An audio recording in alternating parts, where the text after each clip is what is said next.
just so happened that a state trooper was passing the other way, because he turned around and came back. And when he came back, he asked what had happened.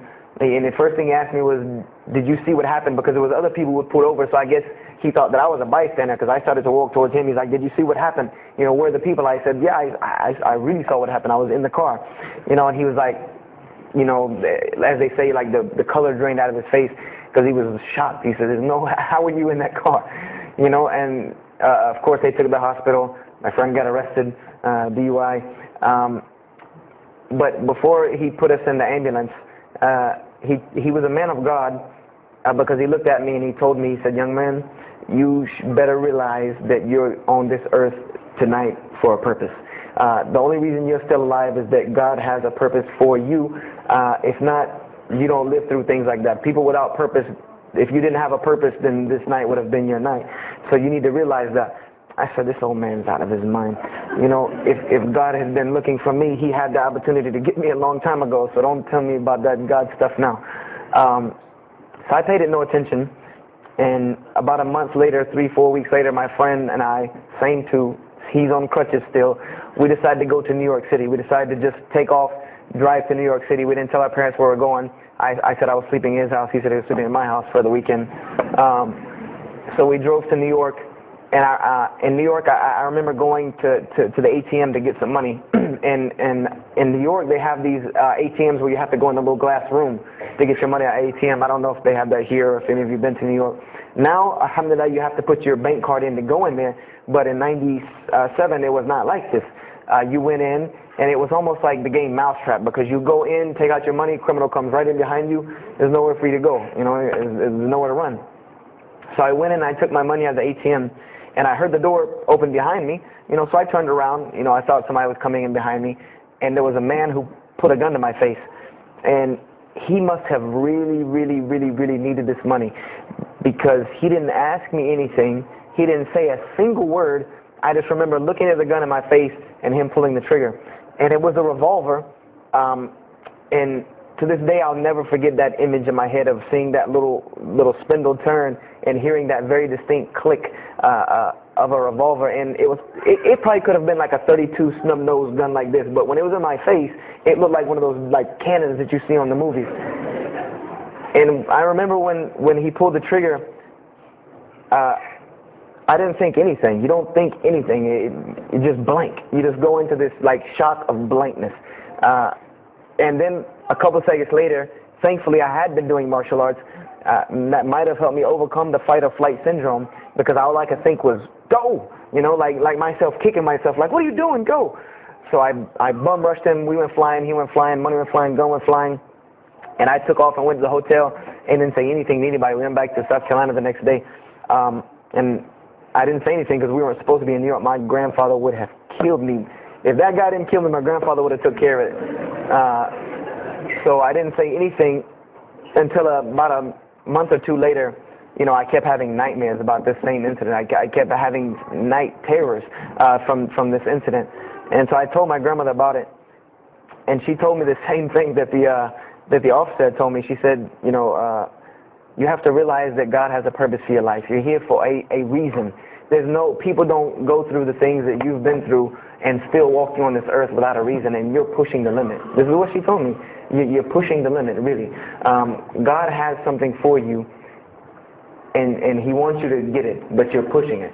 And she didn't tell me to go back to Christianity and study my Bible. The only thing she told me was that God hasn't gone anywhere.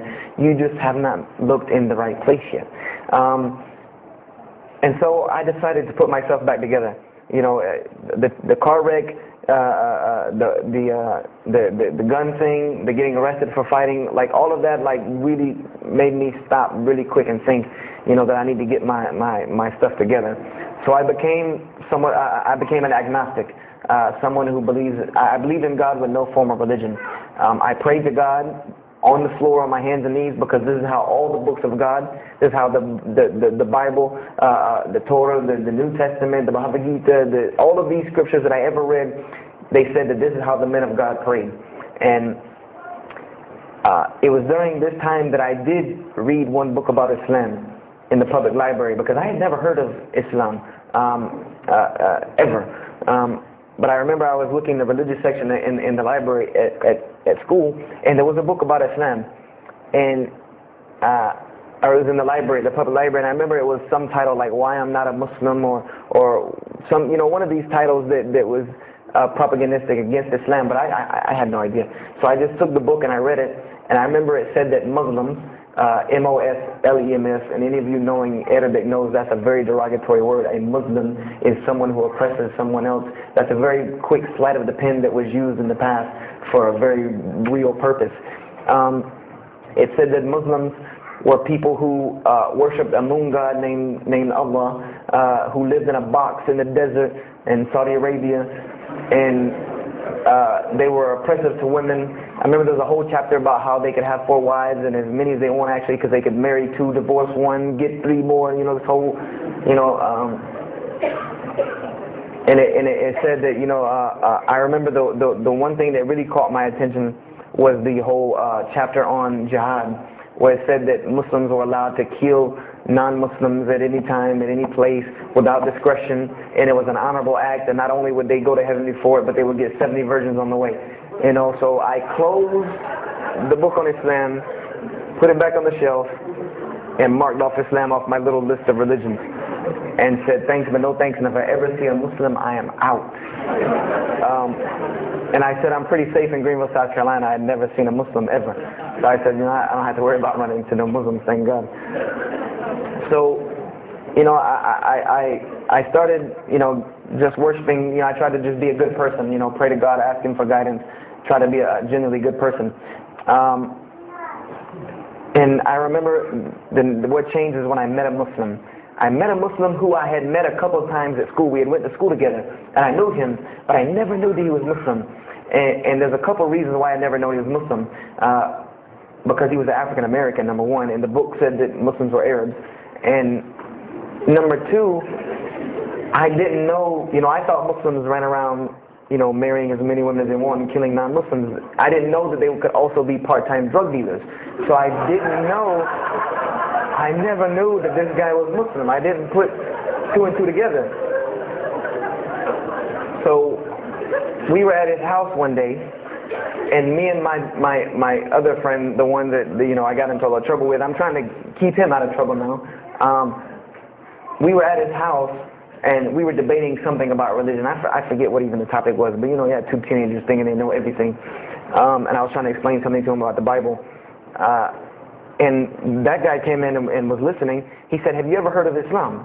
I said, "Yes, I've heard all about Islam." He was like, "Okay, so what do you think of it?" I said, "What do you mean what I think of it? That's probably the worst religion I've ever seen on the face of the planet." He's like, "Why?" And he's like, "I'm a Muslim." I was like, "Man, stop playing." You're an African American. He's like, "So?" I'm like, "The book said you guys were Arab. All the Muslims were Arabs."